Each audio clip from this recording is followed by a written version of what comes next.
Hello दोस्तों, स्वागत है आपके अपने यूट्यूब चैनल लोधा क्लासेस में। आज हम पढ़ेंगे क्लास 10th की प्रश्नावली 1.1। टॉपिक का नाम है वास्तविक संख्याएं। तो सबसे पहले हम समझते हैं कि वास्तविक संख्याएं क्या होती है या किन चीज़ों से मिलकर वास्तविक संख्याएं बनती है। तो उनमें सबसे पहले आता है आपका प्राकृत संख्याएँ। क्या आती है? प्राकृत संख्याएँ। और प्राकृत संख्याएँ कौन कौन सी होती है? 1 से लेकर 2, 3, 4, 5 और ये चलती चली जाती है अनंत तक। कहाँ तक? अनंत तक, इन्फिनिटी तक। यानी कि जो गिनती की संख्याएं होती है जिनसे हम गिनती स्टार्ट करते हैं 1, 2, 3, 4, 5, 6, 7, 8, 9, 10 और गिनती चले जाओ, लेकिन गिनती कभी भी ख़त्म नहीं होती क्योंकि अनलिमिटेड है। ठीक है, तो ये कहाँ तक जाती है? अनंत तक। तो इनको हम बोलते हैं प्राकृत संख्याएँ सभी को। फिर नंबर 2 पे आती है आपकी पूर्ण संख्याएँ।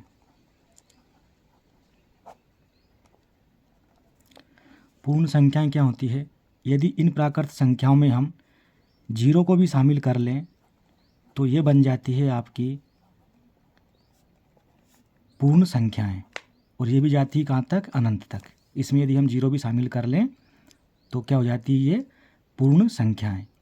ठीक है, ये इसको बोलते हैं पूर्ण संख्याओं का समुच्चय और ये बोलते हैं इसको ऊपर वाले को प्राकृत संख्याओं का समुच्चय। उसके बाद नंबर 3 पे आती है आपकी पूर्णांक संख्याएँ। पूर्णांक संख्याएँ। पूर्णांक संख्याएँ क्या होती है? पूर्णांक संख्याएँ होती है आपकी 0, 1, 2, 3, 4, 5 और इधर ये चली जाती है। और फिर इधर आती है -1, -2, -3, और इधर ये मतलब प्लस और माइनस, मतलब धनात्मक और ऋणात्मक संख्याओं को जीरो सहित मिलाकर हम बोलते हैं पूर्णांक संख्याएं। ठीक है, तो इसको हम प्रदर्शित करते हैं नंबर लाइन पे इस प्रकार से कि ये इधर प्लस के नंबर जाएंगे और इधर माइनस के नंबर जाएंगे। यहाँ बीच में आपका 0 होगा, इधर यहाँ पर 1 होगा प्लस का, यहाँ 2 होगा, यहाँ 3 होगा, यहाँ 4 होगा, यहाँ 5 होगा, फिर 6 होगा और ये इस प्रकार से आगे चली जाएगी अनंत तक। ठीक, इसी प्रकार यहाँ -1, -2, -3, -4, -5 और इधर भी ये चली जाएगी अनंत तक। इस प्रकार से इनको बोलते हैं पूर्णांक संख्याएं, यानी सेट ऑफ इंटीजर्स। उसके बाद आपकी आती है सम संख्याएं। सम संख्याएं वे संख्याएं होती है जिनमें हम 2 से भाग देने पर पूर्ण रूप से भाग चला जाए, अर्थात शेषफल शून्य हो जाए, उन्हें सम संख्याएं कहते हैं। जैसे 2, 4, 6, 8, 10, 12, 14, 16, 18 और ये आगे भी चली जाएगी। यानी इस प्रकार की संख्याएं ये जिनमें यदि हम 2 से भाग देंगे तो ये संख्याएं पूरी तरीके से कट जाएगी और शेषफल शून्य हो जाएगा। ठीक है, तो ये हो गई आपकी सम संख्याएं। फिर नंबर 5 विषम संख्याएं। विषम संख्याएं। विषम संख्याएं क्या होती है? ऐसी संख्याएं जिनमें जिनमें जिनमें 2 से पूर्णतया भाग नहीं जाता है, उन्हें विषम संख्याएं कहते हैं। यानी इसमें शेषफल शून्य नहीं होता है। हम जब 2 से भाग लगाते हैं किसी भी संख्या में तब, तो उसे हम बोलते हैं विषम संख्याएं। जैसे 3, 1 भी है इसमें, 3, 5, 7, 9, 11, 13, 15, 17, 19, 21 और आगे 23, इसी प्रकार से और भी संख्याएं है ये। तो इनमें आप 2 का भाग देंगे किसी में भी, तो पूरी तरीके से इसमें कोई सी भी संख्या 2 से नहीं कटती है, यानी शेषफल कभी भी शून्य नहीं होता है यदि इन संख्याओं में हम 2 का भाग लगाएंगे तो इनको हम बोलते हैं विषम संख्याएं। छठवीं है आपकी अभाज्य संख्याएं। अभाज्य संख्याएं, तो वे संख्याएं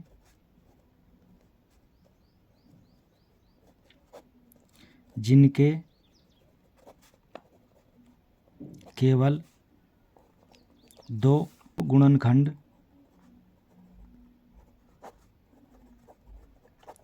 होते हैं। एक वह संख्या स्वयं और दूसरा एक होता है, उन्हें अभाज्य संख्याएं कहते हैं। अभाज्य संख्याएं कहते हैं। तो अभाज्य संख्याएं ऐसी संख्याएं जिनके केवल और केवल 2 गुणनखंड होते हैं, यानी उनके 2 से अधिक गुणनखंड नहीं हो सकते, यानी उनमें 2 संख्याओं का ही भाग दे सकते हैं, एक तो 1 का और एक उस संख्या का खुद का स्वयं का। जैसे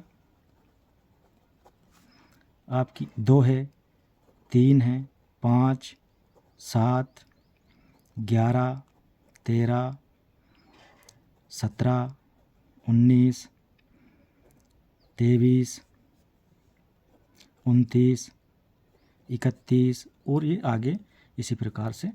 तो एक सबसे बड़ी जो पहचान है वो यही है कि इनमें खुद का ही भाग जाता है, इसके अलावा ये संख्या किसी और से बिल्कुल भी नहीं कटती है ना। ये संख्याएं खुद से ही कटती है। जैसे 5 5 से ही कटेगा, है ना, 7 7 से ही कटेगा, 3 3 से ही कटेगा, 2 2 से ही कटेगा, और ये 19 19 से ही कटेगा। इसके अलावा ये किसी से पूरा नहीं कटता है।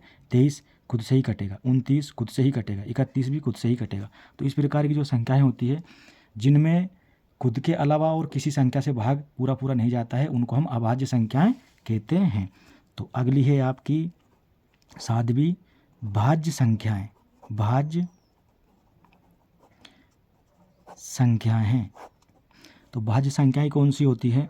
वे संख्याएं जिनके 2 से अधिक गुणनखंड होते हैं, उन्हें भाज्य संख्याएं कहते हैं। जैसे मान लीजिए उदाहरण के लिए 4 है यहाँ पर, तो 4 में आप देखिए 1 का भाग भी जाएगा, 2 का भी जाएगा और 4 का भी जाएगा, है ना। किन किन से कट रही है ये? 3 संख्याओं से, 1 से, 2 से और 4 से। फिर आपका 6 है, 6 में देखो 2 का भाग जाएगा, 3 का जाएगा और 6 का भी जाएगा, है ना। तो 2 से ज़्यादा गुणनखंड हो गए, है ना, और 1 से भी जाएगा। फिर 8 है ना, 9 है, फिर आपकी 10 है अगली संख्या, फिर 12 है ना, 14 है, ठीक। और इसी प्रकार आगे भी जिन संख्याओं में 2 से ज़्यादा संख्याओं का भाग चला जाए, है ना, उनको हम कहते हैं भाज्य संख्याएं। तो इसमें देखो आप 2 से ज़्यादा संख्याओं का भाग जा रहा है सभी में, है ना। देखो आप 12 में किस किस का जाएगा? 2 का जाएगा, 3 का जाएगा, 4 का जाएगा, है ना, और फिर 6 का जाएगा और 12 का खुद का जाएगा, ठीक है। 14 में चला जाएगा, 2 का जाएगा, 7 का जाएगा, है ना, और 14 का भी जाएगा। तो इस प्रकार की संख्याएं जिनके 2 से ज़्यादा गुणनखंड होते हैं। गुणनखंड से मतलब यहाँ पर यह है कि ऐसी संख्याएं जिनसे यदि हम इनमें भाग दें तो इनमें पूरा भाग चला जाए, ठीक है। तो हमारी अगली संख्या है 8वीं परिमेय संख्याएं। तो परिमेय संख्याएं क्या होती है या किन्हें कहते हैं? ऐसी संख्याएं जिनको हम p बटे q के रूप में लिख सकते हैं। और यहाँ पर क्या है, p और q दोनों ही क्या होते हैं? यहाँ पर दोनों ही पूर्णांक होते हैं एवं q यानी जो p बटे q, p के बटे में है ना q, इसका हर होगा संख्या का, वह नॉट इक्वल टू 0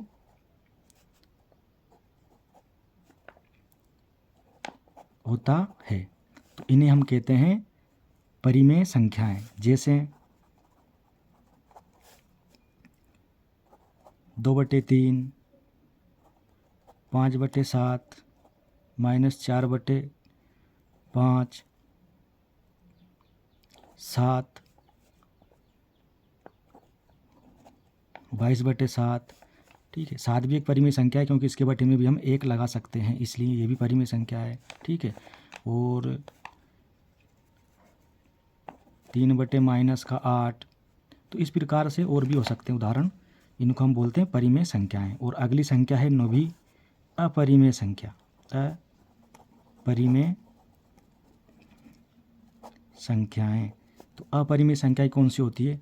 ऐसी संख्याएं जिनको हम p बटे q के रूप में नहीं लिख सकते, उन्हें हम अपरिमेय संख्याएं कहते हैं। जैसे मान लीजिए √2 है, √3 है, √5 है। ठीक है, तो यहाँ पर देखिए आप इनको हम p बटे q के रूप में नहीं लिख सकते, है ना। तो इनको हम बोलते हैं अपरिमेय संख्याएं। पाई भी एक अपरिमेय संख्या है। ठीक, और 2 + √5 ये भी एक अपरिमेय संख्या है ना। इसके बटे में आप 1 लगा दोगे तब भी अपरिमेय संख्या है, क्योंकि यहाँ पर दोनों संख्याएं पूर्णांक होना चाहिए, ऊपर और नीचे। तो यहाँ पर ये पूर्णांक नहीं है। इसी प्रकार मान लीजिए √7 के बटे में आप 5 लिख दीजिए, तो ये भी एक अपरिमेय संख्या है, क्योंकि 5 तो पूर्णांक है लेकिन यह पूर्णांक नहीं है। तो इस प्रकार से और भी उदाहरण हो सकते हैं। आखिरी में इन सब से मिलकर बनती है आपकी वास्तविक संख्याएं। ठीक है, ये यानी वास्तविक संख्याएं क्या होती है? ये जो अभी तक हमने देखा, कहाँ से? प्राकृत संख्या से और अपरिमेय संख्या तक, है ना। प्राकृत संख्याएं, फिर हमने देखी यहाँ पर पूर्ण संख्याएं, फिर हमने यहाँ पर पूर्णांक संख्याएं, है ना। और फिर हमने देखा सम संख्या, विषम संख्या, है ना, और भाज्य संख्या, अभाज्य संख्या, परिमेय संख्या और अपरिमेय संख्या। यानी यहाँ तक नंबर 1 से लगाकर 9 तक की जो सभी हमने संख्याएं देखी है, इन सब को मिलाकर जो एक सेट बनता है, उन्हीं को हम बोलते हैं वास्तविक संख्याएं। ठीक है, यानी प्राकृत संख्या से लेकर अपरिमेय संख्या तक जितनी भी संख्याएं हमने पढ़ी, उन सब को मिलाकर क्या बनता है? वास्तविक संख्याएं। ठीक है, तो चलिए आपने देख लिया वास्तविक संख्याएं क्या होती है, पूर्णांक क्या होते हैं, सम संख्या, विषम संख्या, है ना, परिमेय और अपरिमेय संख्याएं। तो अब हम करते हैं प्रश्नावली के सवाल। तो प्रश्नावली 1.1 का पहला प्रश्न है ये, निम्नलिखित को अभाज्य गुणनखंड के रूप में व्यक्त कीजिए। पहला सवाल है 140, ठीक, दूसरा 156 है, और इस प्रकार यहाँ पर 5 सवाल है। पहला सवाल हम ले लेते हैं यहाँ पर। तो देखो 140 कि यदि हम अभाज्य गुणनखंड निकालेंगे तो कैसे निकालेंगे? इस प्रकार से लाइन खींचेंगे, इस प्रकार से, इसका हम लेंगे एलसीएम। तो 2 से इसके फैक्टर करेंगे तो 2 7 14 और 0, फिर 2 से करेंगे तो यहाँ जाएगा 35। अब ये यहाँ पर 2 से नहीं जाएगा, 3 से नहीं जाएगा, 5 से जाएगा, 5 7 35, और अब 7 से जाएगा ये। ठीक है, तो इस प्रकार से हम इसको 140 को लिख देंगे यहाँ पर 140 बराबर 2 गुणा 2 गुणा 5 गुणा 7। अब 2 के यहाँ पर 2 बार आए हैं तो 2 की घात 2 करके इस प्रकार से 5 गुणा 7। ठीक, ये हो गया इसका आंसर। इसका निकाल कर दिखाता हूँ आपको। जैसे 156 है यहाँ पर, ये इसका भी निकालेंगे हम, लाइन खींचेंगे ऐसे। अब इधर इकाई का अंक यदि मान लीजिए सम है तो 2 से ही जाएगा यहाँ पर, तो 2 से लगाएंगे, 2 7 14 और 2 8 16। जब तक इधर सम संख्या होगी इकाई के स्थान पर तब तक 2 से कटेगा। फिर 2 से, तो यहाँ पर द्वितीयन 6 और 2 नाम 18। अब देखो 39 आ गया। अब ये 2 से नहीं कटेगा, 3 से कटेगा। अब ये 3 एकम 3 और 3 3 9। अब देखिए 13 क्या है, 13 एक अभाज्य संख्या है, अभी हमने देखा था, ठीक। तो ये 13 13 से ही कटेगा। अभाज्य संख्या का यही नियम होता है कि यह संख्या खुद से ही कटती है। और ये जो संख्या है आपने देखा था, ये सभी क्या है, अभाज्य संख्याएं हैं। 2 एक अभाज्य संख्या है, 3 भी अभाज्य संख्या है, 13 भी अभाज्य संख्या है। तो इन्हीं अभाज्य संख्याओं के गुणनफल के रूप में हमको लिखने के लिए कहा गया था, तो हमने निकाला ये। चलिए लिखते हैं इसको भी। देखो 156 लिख देंगे और बराबर का चिन्ह लगा के यहाँ पर लिखेंगे 2 गुणा 2 गुणा 3 गुणा 13। अब इसको 2 बार है तो स्क्वायर लगा के लिख देंगे, ये 2 की घात 2 गुणा 3 गुणा 13। ये आ गया इसका आंसर, ठीक है। अब ये बचे हुए 3 सवाल आप ट्राई करना और कमेंट बॉक्स में कमेंट कर जरूर बताना कि वीडियो आपको कैसा लगा। अच्छा लगा हो तो लाइक करें, शेयर करें और चैनल को सब्सक्राइब करें। धन्यवाद।